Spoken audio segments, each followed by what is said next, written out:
ஏய், உனக்கு என்ன கிறுக்கா பிடிச்சிருக்கு? அந்த பொண்ணுக்கு என்னடா குறைச்சல்? டீச்சருக்கு படிச்சிருக்கு, பார்க்கறதுக்கு லட்சணமா இருக்கு. ஏய், அந்த பொண்ணை போய் பிடிக்கலன்னா அவங்க அப்பாட்ட சொல்லிட்டு வந்திருக்க.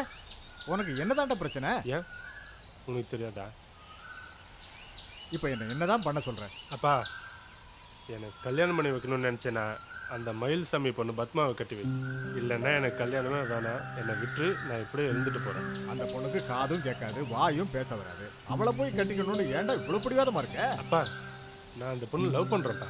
அவளுக்கும் என்னை பிடிச்சிருக்கு. ஆமாம்.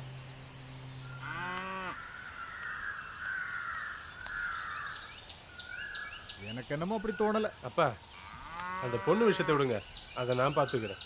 இப்போ மயில்சாமி வேலையை முடிச்சுட்டு இந்த பக்கம் தான் வருவார். அவர் இங்கேயே மடக்கி இப்போவே எல்லாத்தையும் பேசிடு. சின்ன வயசுலேருந்து அம்மா இல்லாத பிள்ளையாச்சேன்னு நீ சொன்னதுக்கெல்லாம் தலையாட்டினேன். இப்போ அதுவே எனக்கு பழகிடுச்சு. ஏன்பா நீ ஏன் அப்படி நினைக்கிற? அப்பா, மயில்சாமி வராரு, கூப்பிட்டு எல்லாத்தையும் இப்பயே பேசிடு. வா மயில்சாமி. தங்கதுரை, என்ன எப்படி இருக்க? இருக்கேன். வா வா உட்காரு. நானே வந்து ஒன்று பார்க்கணுன்னு நினச்சேன். அப்படியா? என்ன விஷயம்? இப்போ தான் கேண்டீன் போயிட்டு வந்தேன். நம்ம ஐட்டம்லாம் வாங்கிட்டு வந்திருக்கேன். சாயந்தரம் வந்துரு. என்ன மயில், தினமும் இப்படியே குடிச்சுன்னு இருந்தால் உடம்பு என்னத்துக்கு ஆகுறது? யாருக்கு தான் கவலை இல்லை? உன் பொண்ணுக்கு வாய் பேச முடியாது, காது கேட்காதுன்றதுக்காக உன் பொண்ணு கல்யாணமே ஆகாதா என்ன? கவலைப்படாத, நானே உன் பொண்ணுக்கு ஒரு நல்ல வரனை பார்த்து கட்டி வைக்கிறேன். சரி, ஒரு நல்ல வரன் இருக்கு, நல்ல வசதி, நல்ல குடும்பம். உன் பொண்ணை தங்கமாக வச்சு பார்த்துப்பாங்க. பேசி முடிச்சிடலாமா? பக்கத்தூர்லேருந்து ஒரு வரேன் வந்து பார்த்துட்டு போயிருக்காங்க. 2 நாளில் சொல்கிறேன்னு சொல்லியிருக்காங்க. அதான் சார், நான் ஓப்பனாகவே சொல்கிறேன், நான் உங்கள் பொண்ணை லவ் பண்ணுறேன். நான் அவ்வளோதான் கட்டுவேன். நீங்கள் யோசிச்சு சொல்லுங்கள். ஆமாப்பா, நானும் இவ்வளோ நேரமாக என் பையனை பற்றி தான் பேசிட்டு இருக்கேன். தங்கம், என்னப்பா இப்படிலாம் பேசிகிட்டு இருக்க? இதெல்லாம் சரியாக வராது, விட்டுரு. என்ன மயில், நீயே யோசனை பண்ணி பாரு. நீ இந்த ஊருக்கு வந்து 4-5 வருஷம் ஆகுது. வந்ததுலேருந்து எல்லா வகையிலும் உனக்கு உதவியாக இருக்கிறது யாரு? நான் தானே. உனக்கு இந்த ஊரில் யார் வீடு கொடுத்தா? நான் தானே. அதுவும் குறைஞ்ச வாடகையில். இந்த ஊரில் ஒருத்தரும் உங்ககிட்ட பேசுறதில்ல. காரணம் நீ நடந்துக்கிற விதம் அப்படி. பத்தாததுக்கு நீ வெளியூர்காரன் வேற. இதே உன் பொண்ணை என் பையனுக்கு கட்டி கொடுத்துட்டேன்னு வச்சுக்க, நீ இந்த ஊருக்காரன் ஆயிடுவ. உன் பொண்ணுக்கும் கல்யாணம் ஆகிடும். யோசிங்க சார், இருக்கிற ஒரே நல்ல நட்பையும் கெடுத்துக்காதீங்க. யோசனை பண்ணி ஒரு நல்ல முடிவாயிடுமா? இது எல்லாம் நல்லதுக்கு தான்.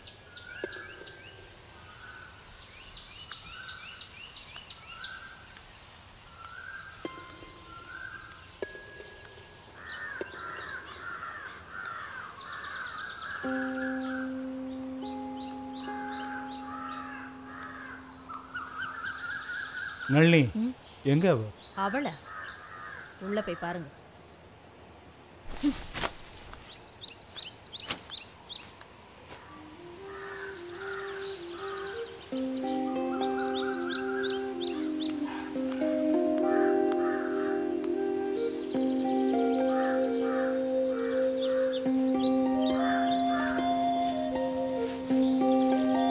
இந்த இதெல்லாம் உனக்கு ரொம்ப பிடிக்கும், இல்லை? அதான் வாங்கிட்டு வந்தேன்.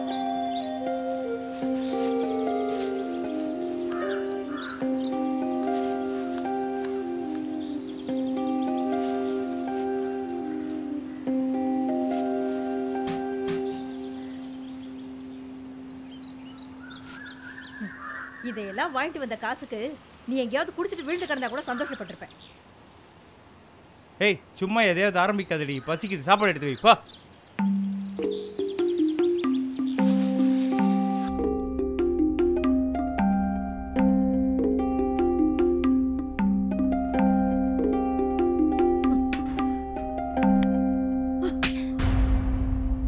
இந்த மாதிரிலாம் பண்ணாதன்னு உனக்கு எத்தனை வாட்டி சொல்லியிருக்கேன்? போய் சாப்பிடு போ. எல்லாம் இந்த மனுஷனை சொல்லணும். ஒன்று உயிரை வாங்குது, இன்னொன்று மானத்தை வாங்குது.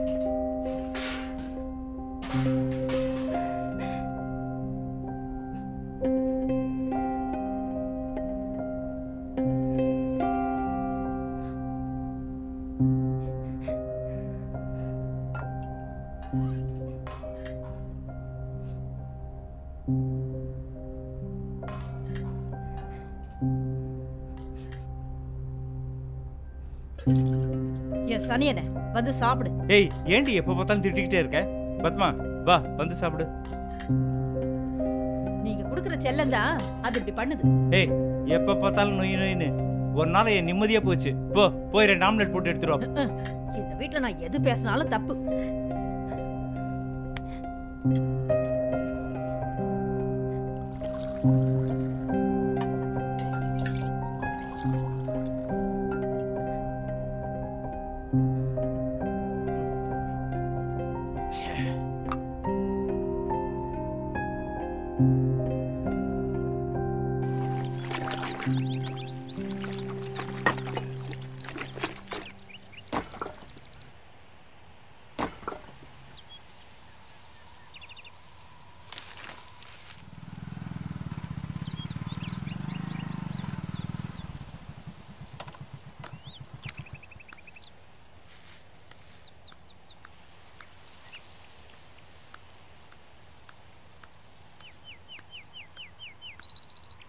அப்பா கொஞ்சம் என் கூட வா. எங்க சொல்ற வா.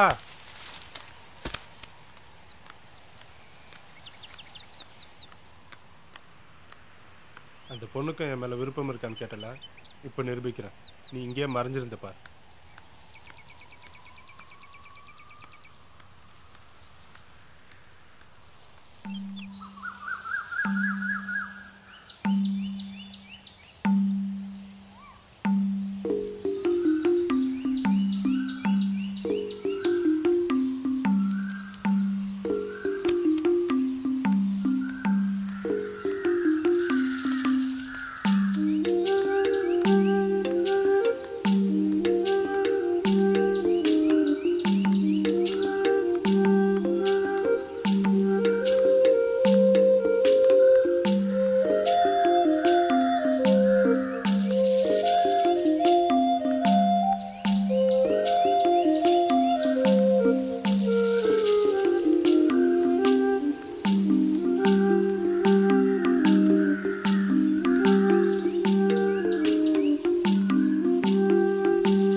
ஏய் ஏய் இங்க வா வா.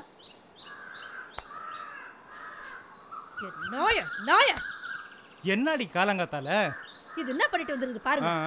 சட்டையை தேய்ச்சி வைக்க சொன்னல எங்க? ச்சே.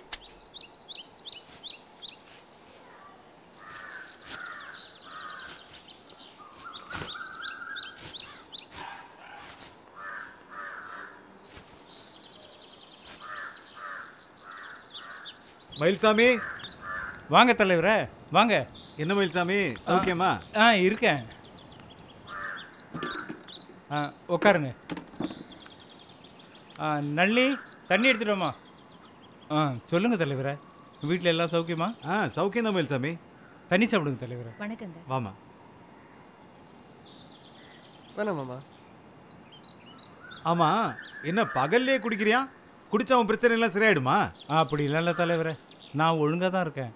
இந்த ஊர்க்காரங்களுக்கு தான் எனக்கு பிடிக்க மாட்டேங்குது. விடு மயில்சாமி, எல்லாம் காலப்போக்கில் சரியாயிடும். சரிங்க தலைவரே. சரி, அது இருக்கட்டும். இது என் அக்கா பையன், துபாயில் டாக்டரா இருக்கான். உன் பொண்ணை பத்தி சொன்னேன், பேசணும்னா அதான் கூட்டு வந்திருக்கேன். ஐயோ இல்லை தலைவரே, அதெல்லாம் வேண்டாம். அவள் ஏற்கனவே மன உளைச்சல்ல இருக்கா. இல்லைங்க, சில டெஸ்ட்லாம் பண்ணி பார்த்து எல்லாம் பாசிட்டிவாக வந்துச்சுன்னா உங்கள் பொண்ணை நிச்சயம் பேச வச்சிடலாங்க. இல்லை தம்பி, நான் ஏற்கனவே பல டாக்டரை பார்த்துட்டேன், பல டெஸ்ட் பண்ணிட்டேன், எதுவும் வாய்ப்பு இல்லைன்னு சொல்லிட்டாங்க. இல்லைங்க, நாங்கள் உங்களுக்கு உதவி பண்ணுறதா நினச்சி சங்கடப்பட வேண்டாம். உங்கள் பொண்ணை பேச வச்சுட்டா எங்களுக்கும் எங்கள் ஹாஸ்பிட்டலுக்கும் பெருமை தானேங்க. தம்பி சொன்னா கேளுங்க, வேணான்னு சொன்னா விட்டுருங்க, சும்மா தொந்தரவு பண்ணிக்க. மயில்சாமி பார்த்து பேசு. என் மாப்பிள்ளை டாக்டர் படிக்க வச்சது 4 பேருக்கு நல்லது செய்தான். உன்கிட்ட வந்து அசிங்கப்படுறது இல்ல. இதனாலதான் ஊருக்காரங்க எவனும் ஒன்று மதிக்கிறதுல. போயா வாங்க மாப்பிள்ளை போலாம்.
மேக்கப்பு.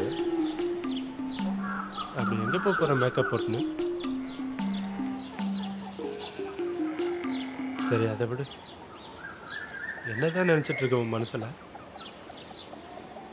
சில சமயம் பார்க்குற, சில சமயம் பார்க்க மாட்டுற, சில சமயம் சிரிக்கிற, சில சமயம் முறைக்கிற. என்ன உனக்கு பிடிச்சிருக்கா இல்லையா? ஆனால் உன்னை எனக்கு ரொம்ப பிடிக்கும். உன்னை கல்யாணம் பண்ணிக்கணும்னு ஆசைப்பட்றேன். எங்கள் அப்பாவோட வரேன் உன்னை பொண்ணு கேட்க. அப்போ உனக்கும் என்னை பிடிச்சிருக்குன்னு உங்கள் அப்பா கிட்ட சொல்லு. பத்மா, பத்மா, சொல்லுவல்ல? சொல்கிற அன்னைக்கும் இதே மாதிரி முழிச்சிட்டு இருந்தா கொன்னுடுவேன். பத்மா.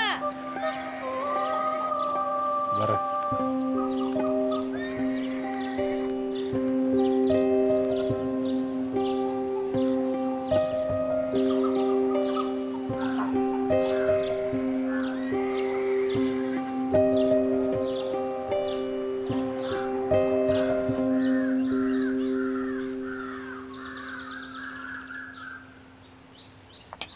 எடுத்துங்க மாப்பிள்ள, எடுத்துங்க மாமா.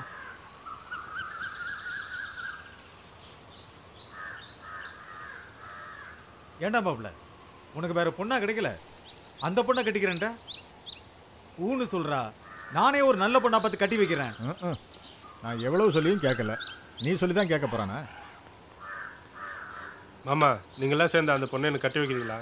இல்லை நான் அந்த பொண்ணை கூட்டின்னு ஓடி போட்டுப்போம். டேய், நம்ம அத்தை சொந்தத்திலே பொண்ணுங்க நிறைய இருக்குடா. உனக்கு வேணா சொல்லு, ஒண்ணுக்கு ரெண்டாவே கட்டி வைக்கிறேன். மாமா, 2 இல்லை 3 நாள் கூட கட்டி வை. அதெல்லாம் அப்புறம். முதல்ல இதை கட்டி வை. இவன் என்ன இப்படி பேசுறான்? அதைத்தான் நான் முதல்ல இருந்தே சொல்லிட்டு இருக்கேன். அந்த ஆள் ஒரு திமிரு பிடிச்சவனாச்சே. எவன் பேச்சுமே மதிக்க அதுக்கு மாட்டான். தான் உன்கிட்ட வந்திருக்கோம். நீ தான் அந்த ஊருக்கே தலைவராச்சே. நீ சொன்ன அந்த ஆளு கண்டிப்பா கேட்பான். யாரு அந்த ஆளு? நான் சொன்னா நீங்க வேற மாமா. அப்போ என்னதான் பண்ணலான்ற? மாப்பிள்ள ஒன்று பண்ணு. நம்ம சொந்தத்தில் ஒரு 5-6 பேர் ரெடி பண்ணு. நாளைக்கு எல்லாரும் சேர்ந்து போய் பொண்ணு கேட்போம். ஒத்து வந்தா சரி, இல்லாட்டி அவனை அந்த ஊரை விட்டே துரத்தனையா? மாமா, உன் கோவத்தை எதில் வந்து காமிக்கிறா? இதுக்கெல்லாம் சரின்னா உன் கூட வரேன், இல்லாட்டி ஆளை விடு.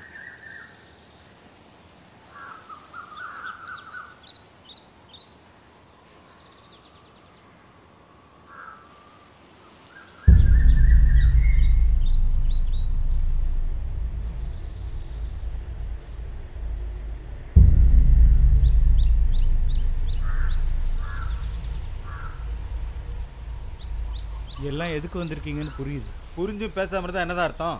என்ன பேசுறதுன்னே தெரியலன்னு அர்த்தம். அதுக்கு இப்போ நீ முடிவா என்னதான் சொல்ற? நீ எனக்கு இதில் விருப்பம் இல்லைங்க. ஏயா, உன் பொண்ணு வாழ்க்கையை நினைச்சு கவலைப்பட்டு கண்மணி தெரியாம தினமும் தண்ணி அடிச்சு தெரியுற. இப்போ கடவுளா பார்த்து அந்த பொண்ணுக்கு ஒரு நல்ல வரணும் அமைச்சு கொடுத்துருக்காரு. சந்தோஷப்படுவியா? அதை விட்டுட்டு எனக்கு விருப்பம் இல்லை அது இதுன்னு ஏன் இப்படி பிடிவாதமா இருக்க? என் பொண்ணுக்கு எப்படி வாழ்க்கை அமைச்சு கொடுக்கணும்னு எனக்கு தெரியுங்க. என்னையா தெரியும் உனக்கு? அன்னைக்கு என்னையா சொன்ன நீ? நானும் 100கணக்கான வரனை பார்த்துட்டேன், வரவங்கெல்லாம் என் பொண்ணு ஊரத்தை காட்டி மறுத்தாங்கன்னு சொன்னல. ஆனால் என் பிள்ளை ஊரத்தை பார்த்தானா? இப்போவும் ஓன் பொண்ணு தையா கட்டிக்கணும்னு ஆசைப்பட்றான். அவன் நல்ல மனுஷன் மதிக்க தெரியல, நீ எல்லாம் என்னையா மனுஷன்? தங்கம், கொஞ்சம் பார்த்து பேசு. என்னையா பார்த்து பேசணும்? அப்பா, கொஞ்சம் அமைதியாக இருங்க. ஆமாம், பிடிக்கலன்றீங்களே, ஏன் பிடிக்கல? ஏதாவது ஒரு காரணம் சொல்லுங்கள் பார்ப்போம். அதானே, என் மாப்பிள்ளைக்கு படிப்பு இல்லையா, வசதி இல்லையா, நல்ல ஒழுக்கம் இல்லையா, என்ன இல்லை சொல்லு. சரி, அதை விடுங்க. உங்கள் பொண்ணை கூப்பிடுங்க. அவளுக்கு இதில் விருப்பம் இல்லைன்னு சொல்லிட்டோம். நாங்கள்லாம் இங்கேருந்து போய்ட்றோம். டேய், இவ்வளோ நடந்ததுக்கப்புறம் இந்த மானங்கட்ட குடும்பத்தில் பொண்ணு எடுக்கணும் நமக்கு இடத்துல இல்லை. கிளம்படா போகலாம். யோ, மானம் கட்டவன் அது இதுன்னு மரியாதை கட்ட பாத்துக்க. என் ஊருக்கு வந்துட்டு என் வீட்டிலே தங்கிட்டு என்னையா முறப்பா பேசுறியா நீ? உன் ஊர்னா நீ என்ன வேணா பேசுவியா? ஏய், நினைச்சா இப்பவே உன்னை இந்த ஊரை விட்டு விரட்டி ஜாக்கிரதை. யோ, நீ என்ன விரட்டுறது? நானே இந்த ஊரை விட்டு போறேன். நிறுத்தியா? இவ்வளவு பேசுறியா? உன் பொண்ணை கூப்பிடு, நானே கேக்குறேன்.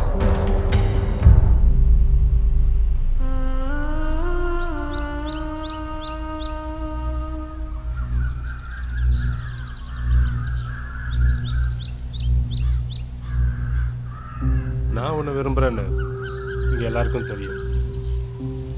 அதே மாதிரி நீ என்ன விரும்புறியான்னு இங்கே எல்லாருக்கும் தெரியணும். சொல்லு, எல்லாருக்கும் கேட்குற மாதிரி சத்தமாக சொல்லு. தம்பி, அவளுக்கு தான் பேச வராதுன்னு தெரியுமில்ல, சொல்லுண்ணா. மாப்பிள்ள, அந்த பொண்ணுக்கு பேச வராது மாப்பிள்ள. அதெல்லாம் இல்லை. அவளுக்கு நல்லாவே பேசவும் வரும், காதும் கேட்கும். உனக்கு பேச வரும்னு எனக்கு தெரியும், நீ யாருன்னு எனக்கு தெரியும். ஒரு லவ் பண்ணுற பையனுக்கு தெரியாது தான் லவ் பண்ணுற பொண்ணு யார் என்ன எப்படின்னு. தம்பி என்ன சொல்கிறீங்க? எல்லாம் தெரியும்னு சொல்கிறேன். தம்பி நாங்கள் பட்ட அவமானம் எல்லாம் போதும், கெஞ்சி கேட்குறேன், தயவு செஞ்சுங்கிறது போயிடுங்க. ஏய், என்ன நடக்குதுங்க?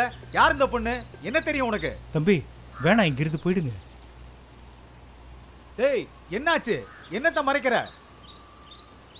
தம்பி உங்களை கையெடுத்து கும்பிடுறேன், தயவு செஞ்சு இங்கிருந்து போயிடுங்க.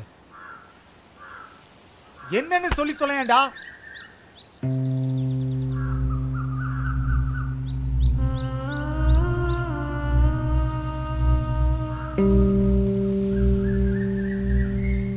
அவ ஒரு திருநங்கை. என்னது? திருநங்கையா? ஆமா. எங்க வாய் திறந்து பேசினா உங்களுக்கெல்லாம் உண்மை தெரிஞ்சிருமோன்னு தான் இத்தனை நாளாக இந்த ஊமை நாடகம். தம்பி இப்படி பண்ணிட்டீங்களே. இது என்ன சார், நீங்க பண்ண தப்பா இல்லை இவ பண்ண தப்பா? கை கால் ஊனமா பிறக்கிற மாதிரி தான் சார் இதுவும். ஆணினம் பெண்ணினம் மாதிரி சுப்ரீம் கோர்ட்டால் அங்கீகரிக்கப்பட்ட 3வது பாலினம் தான் இது. இதையே நீங்க அசிங்கம் அவமானம் நினைக்கிறீங்க? இப்படி அசிங்கம் அவமானம் நினைச்சு ஓடி ஒளியறதுனால தான் போறவங்க வரவங்களாம் உங்களை குத்தணும் கொடையணும்னு தோணுது. எல்லாத்தையும் தூக்கி போட்டு நிமிந்து நின்று பாருங்க சார். அவன் வேலையை பார்த்துட்டு போயிட்டு இருப்பான்.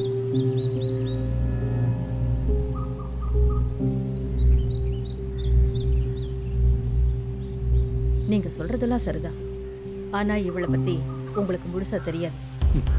இவளை பற்றி உங்களுக்கு தெரிஞ்சதை விட எனக்கு நல்லாவே தெரியும். இவன் இந்த ஊருக்கு வந்ததுலேருந்து தான் ஒரு பெண்ணாவே வாழ ஆரம்பித்தான். இந்த ஊரில் இருக்கவங்கெல்லாம் இவளை ஒரு பெண்ணாக பார்க்கும்போதும் ஒரு பெண்ணாக நினச்சி பழகும்போதும் இவன் மனசில் படுற ஆனந்தம் இவன் முகத்தில் தெரியும். அதுலேயும் இவளை எவனா சைட் அடிச்சுட்டா அப்போ இவன் மனசில் படுற பேரானந்தம் இவன் கண்ணில் தெரியும். இப்படி இவளை அனுபவமாக பார்த்து ரசிச்சவன் தான்.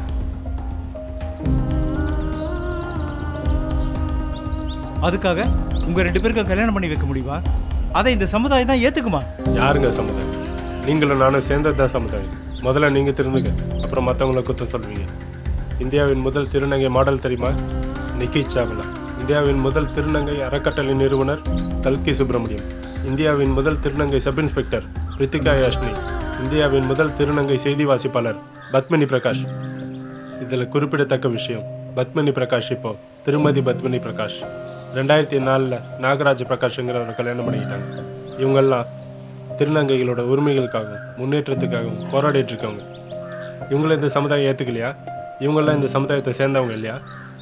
கெட்டதையும் கெட்டது செய்கிறவங்களும் இந்த சமுதாயம் ஏற்றுக்கும், நல்லதையும் நல்லது செய்கிறவங்களும் இந்த சமுதாயம் ஏற்றுக்காது இல்லை? நான் இவ்வளோ கல்யாணம் பண்ணிக்கணும்னு முடிவு பண்ணிட்டேன். என்ன, எங்கள் 2 பேருக்கும் குழந்தை பிறக்காது, அவ்வளோதானே? பரவாயில்ல, நாங்கள் ஏதாவது ஒரு குழந்தைய தத்தெடுத்து வளர்த்துக்கிறோம். உனக்கு என்ன பிடிச்சிருக்கா இல்லையா? வாயை திறந்து சொல்லு. பிடிச்சிருக்கு. சத்தமா பிடிச்சிருக்கு. இவளுக்கும் என்ன பிடிச்சிருக்கு. இனி நான் இவளை கல்யாணம் பண்ணிக்கிறதுல எந்த தப்பும் இல்லைன்னு நினைக்கிறேன். நான் இவளை கல்யாணம் பண்ணிக்கிறது உங்களில் யாருக்கு நான் பிடிக்கலைன்னா என்னை மன்னிச்சிருங்க.